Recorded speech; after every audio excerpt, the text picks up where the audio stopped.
आज crime investigation की एक बड़ी अनोखी कहानी के साथ आप सबके सामने हाजिर हुआ हूं। अनोखी इसलिए क्योंकि आमतौर पर ऐसे किस्से या ऐसी घटनाएं फिल्मों में ही देखने को मिलती है। हकीकत में ऐसा कम ही होता है, लेकिन होने को कुछ भी हो सकता है। तो ये मामला है बिहार के सासाराम जिले का। सासाराम जिले से एक नेशनल हाईवे गुजरता है, नेशनल हाईवे नंबर 19, और वक्त है आधी रात का। तारीख है 18 जुलाई की, 21 जुलाई की आधी रात का वक्त है। तो हुआ यूं कि इस नेशनल हाईवे से एक मारुति स्विफ्ट कार बड़ी तेजी से भागी जा रही थी। आमतौर पर रात के वक्त गाड़ियां तेज ही चलती हैं, और वो भी हाईवे में, आप समझ सकते हैं। और ये मारुति स्विफ्ट कार भी बड़ी तेजी से गुजर रही थी। इस कार में 4 नौजवान बैठे हुए थे, लेकिन एक मिसहैपनिंग हो गई, एक दुर्घटना हो गई। हुआ ये कि कार चला रहे नौजवान को या तो नींद आ गई या फिर उसके दिमाग में कोई दबाव या तनाव था। उसकी गाड़ी अचानक बेकाबू हो गई और उसी हाईवे पर गुजर रहे एक टैंकर से जा भिड़ी। ये टक्कर, ये एक्सीडेंट इतना भयानक था कि उस कार के बिल्कुल परखच्चे उड़ गए। एक्सीडेंट की इन तस्वीरों में आप देख सकते हैं कार की हालत कैसी है। तो जब इस एक्सीडेंट के बारे में सासाराम पुलिस को जानकारी मिली, तो पुलिस की टीम तो वहां पहुंची ही। जो दूसरे इमरजेंसी सर्विसेज के लोग हैं उन्हें भी मौके पर बुलाया गया, ताकि कार एक्सीडेंट का शिकार हुए जो भी लोग थे उनको जल्द से जल्द मदद दी जा सके और उनको इलाज के लिए वहां से मूव किया जा सके, हटाया जा सके। तो पुलिस जब वहां पहुंची तो धौराड़ थाने की पुलिस वहां पर सबसे पहले पहुंची, क्योंकि ये उसी पुलिस स्टेशन का मामला था। अब पुलिस ने पहुंचकर वही मंजर देखा जो इस वक्त आपके सामने है। कार की हालत बहुत बुरी थी और कार के अंदर 4 लड़के एक तरह से फंसे हुए थे। किसी तरह से पुलिस वालों ने इमरजेंसी सर्विसेज की मदद से उन लड़कों को बाहर निकलवाया और जल्द से जल्द उनको पास के सरकारी अस्पताल में भिजवाया। ये इसलिए ज़रूरी था क्योंकि चंद मिनटों की भी देरी या लापरवाही लड़कों की ज़िंदगी पर बन सकती थी। अब सारे लड़के अस्पताल पहुंच चुके थे और डॉक्टर उनको एग्जामिन कर रहे थे। एग्जामिन करने पर 3 लड़के तो होश में मिले और उनको इलाज के लिए भर्ती कर लिया गया, लेकिन जो चौथा लड़का था वो कोलैप्स कर चुका था। उसकी हालत बहुत ज़्यादा ख़राब थी। हालांकि उसके जिस्म पर चोट के कोई बहुत ज़्यादा निशान नहीं थे, लेकिन उसकी नब्ज़ नहीं चल रही थी और उसके शरीर पर जीवन के कोई भी अंश मौजूद नहीं थे। अब डॉक्टरों ने इलाज के दौरान बहुत माइन्यूटली, बल्कि इलाज नहीं, डॉक्टरों ने एग्जामिनेशन के दौरान, जब वो डॉक्टर जब देख रहे थे कि इस लड़के को चोट कहाँ लगी, क्या हुआ, ऑब्जर्वेशन उसे कहते हैं, तो ऑब्जर्वेशन के दौरान डॉक्टरों ने एक बड़ी अजीब सी चीज़ नोटिस की।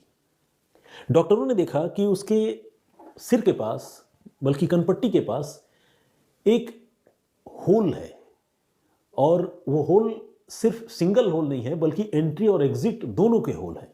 जैसे कोई ऑब्जेक्ट या कोई चीज़ किसी जगह से दाखिल होती है और दूसरी तरफ से निकल जाती है, तो उसमें जिस तरह के निशान बनते हैं उस तरह का होल उसके कान के पास थी। अब वो जो छेद थी, वो जो होल था, वो बड़ा सस्पिशियस था। ऐसे निशान आमतौर पर गन शॉट की स्थिति में बनते हैं। तो डॉक्टरों को देखकर बड़ा झटका लगा। डॉक्टरों को लगा कि ये कैसे हो सकता है, मामला रोड एक्सीडेंट का है, 4 घायल लोग यहाँ लाए गए, एक कोलैप्स कर गया और इसके सिर के पास ये कैसा निशान है। तो डॉक्टर तो खैर उसको ब्रॉड डेड बता ही चुके थे, मुर्दा करार दे चुके थे। अब उसके शव को पोस्टमार्टम के लिए भिजवाया गया और फॉरेंसिक एक्सपर्ट्स ने जब लाश का बारीकी से मुआयना किया और उसका पोस्टमार्टम हुआ, तो उन्होंने ये कंफर्म कर दिया कि ये जो एंट्री और एग्जिट वुंड है ये मामूली वुंड नहीं है, बल्कि ये गोली का ही निशान है। आमतौर पर फॉरेंसिक साइंस ये कहता है, ये बताता है कि जिस जगह से गोली किसी भी जगह पेनिट्रेट करती है, घुसती है, वहाँ पर आमतौर पर जो मार्क होता है बुलेट का वो थोड़ा सा छोटा बनता है, और जिस तरफ से वो निकलती है वहाँ पर वो मार्क थोड़ा बड़ा हो जाता है। तो ये एंट्री और एग्जिट के वुंड भी तकरीबन वैसे ही थे, गन शॉट की तरह। अब पुलिस को जब इस बात की जानकारी मिली तो खुद सासाराम की पुलिस भी चौंक गई, हक्की बक्की रह गई, क्योंकि पुलिस अब तक ये मानकर चल रही थी कि एक्सीडेंट का मामला है। पुलिस खुद एक तरह से देखा जाए तो इस केस की चश्मदीद थी। लोगों ने जब बुलाया था तो पुलिस सबसे पहले वहां पहुंची, तभी इमरजेंसी रिस्पांस की दूसरी टीमें भी वहां नहीं पहुंची थी। तो पुलिस ने खुद रेस्क्यू किया था लोगों को। अब पुलिस भी इस बात से हैरान थी कि जिन लोगों को वो रेस्क्यू करके अस्पताल लेकर आए, उनमें से एक बंदा मृत पाया गया, एक आदमी मृत पाया गया और उसकी हत्या हुई थी, उसे गोली लगी, वो एक्सीडेंट का शिकार नहीं हुआ। इस बात से जो सासाराम की पुलिस है वो भी चौंक गई। सासाराम के एसपी हैं रोशन कुमार। उन्होंने इस मामले की बड़ी गहराई से जांच के आदेश दिए। एक्सेप्शनल टाइप का मामला था और पुलिस की खास टीम बनाई, जिनको मतलब जो पुलिस चीफ हैं उन्होंने अलग अलग जिम्मेदारी दी अलग अलग टीम के मेंबर्स को, ये पता लगाने के लिए कि ये कौन लोग हैं, कहाँ से आ रहे थे, कहाँ जा रहे थे। तो जब एक लड़के की हत्या हुई थी ये पता चल गया और बाकी लड़कों की पहचान पुलिस पता कर रही थी, तो ये यूं कर रही थी कि जब तक पुलिस एक्टिव हुई और पुलिस को ये पता चला कि ये मामला मर्डर का है, तब तक वो तीनों लड़के अस्पताल से फरार हो चुके थे, भाग चुके थे।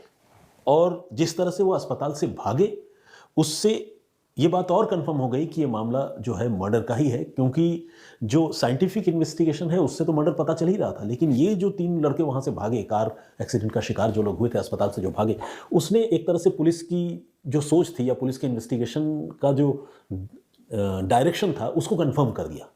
और कैसे ये सब कुछ हुआ, तो जो मारुति स्विफ्ट कार थी उसके नंबर के सहारे पुलिस जो कार का ओनर है उसे डिटेक्ट करने में या उसे आइडेंटिफाई करने में कामयाब हो गई। उसका नाम था संजीव कुमार गुप्ता।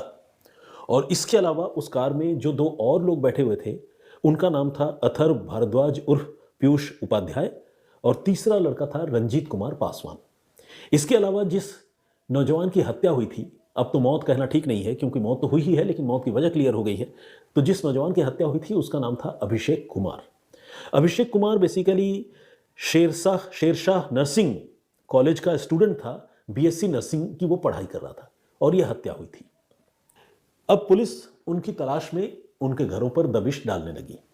इनमें दो लड़के तो पकड़ में नहीं आए, रंजीत कुमार पासवान और संजीव कुमार गुप्ता जिसकी गाड़ी थी, लेकिन एक आरोपी जिसका नाम अथर्व भारद्वाज उर्फ पीयूष उपाध्याय है उसे पुलिस ने दबोच लिया। पुलिस ने उसे पकड़ा और उससे पूछा कि भाई मामला क्या है, ये कत्ल कैसे किया, क्यों किया, तुम्हारे बाकी साथी कहाँ है। तो पहले तो उसने इधर उधर की झूठी सच्ची कहानियां सुनाई, पुलिस को गुमराह करने की कोशिश करता रहा, लेकिन जब पुलिस ने सख्ती की तो उसने अपना जुर्म कबूल कर लिया और उसने बताया कि इस कत्ल में वो अकेला नहीं बल्कि उसके साथ रंजीत कुमार पासवान, उसका दोस्त, और संजीव कुमार गुप्ता ये भी शामिल है। इन तीनों ने मिलकर अभिषेक कुमार नाम के लड़के की हत्या की थी और हत्या करने के बाद रात को जब उस कार का एक्सीडेंट हुआ उस वक्त वो उस कार में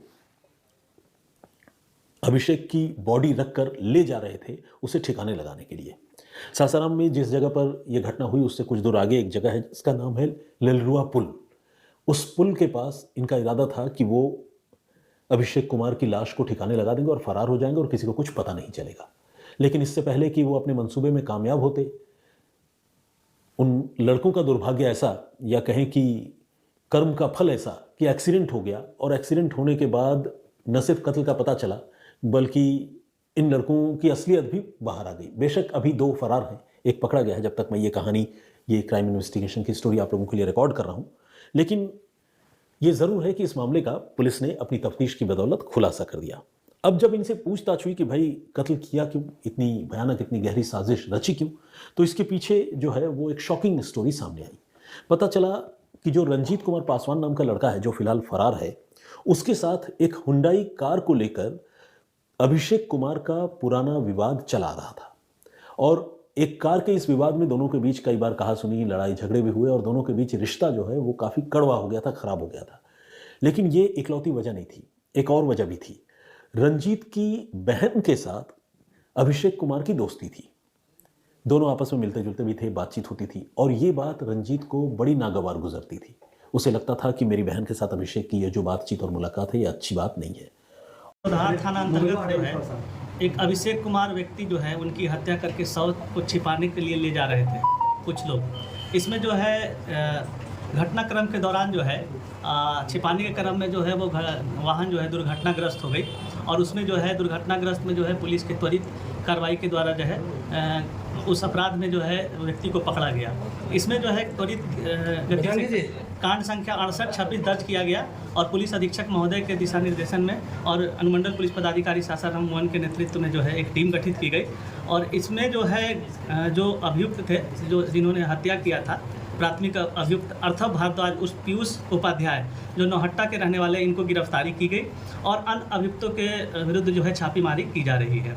इसमें जो है बताते चले कि ये तीन जो अभियुक्त हैं वो आपस में दोस्त थे मृतक के साथ और इसमें जो है रंजीत कुमार पासवान जो है जो मृतक अभिषेक कुमार के बीच में जो है हुंडई गाड़ी को लेकर आपस में विवाद भी था। और साथ ही साथ ये भी अनुसंधान में बात आई है कि रंजीत कुमार पासवान की बहन से मृतक अभिषेक कुमार का जो है बातचीत होता था। इसको लेकर दोनों में लगातार विवाद होता था। इसी आक्रोश में इन तीनों मित्रों ने जो है आपस में हत्या की षड्यंत्र रचा और इसको हत्या करके जो है शव को छिपाने के लिए लेरुआ पुल में की तरफ जो है 200 मीटर आगे ये जा रहे थे।